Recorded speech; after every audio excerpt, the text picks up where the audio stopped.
இந்த 2 question school புக்கில் இருக்கான்னு பார்க்கலாம். மூக் நாயக் இதழை அம்பேத்கர் எந்த மொழியில் வெளியிட்டார்? மராத்தி. இந்த மராத்தி அப்படிங்கிற மொழியில் நம்ம மூக் நாயக்கை பற்றி ஸ்கூல் புக்கில் இருக்குது, என்ன இருக்குன்னு பார்ப்போம்.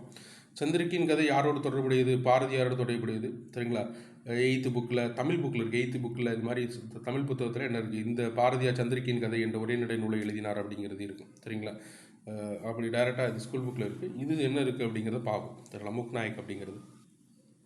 அம்பேத்கர் புதிய பத்திரிகை மற்றும் அமைப்புகளை தோற்றுவித்தார். மூக் நாயக் வாய் பேச முடியாதவர்களின் தலைவர் என்ற பத்திரிகை தனது கருத்துக்களை வெளிப்படுத்துவதற்காகவும், பக்ஷி கிரிட்கார்னி சபை தனித்து விடப்பட்டவரின் நலனுக்காக அமைப்பு என்ற அமைப்பையும் தனது செயல்பாடுகளுக்காக அவர் தொடங்கினார்.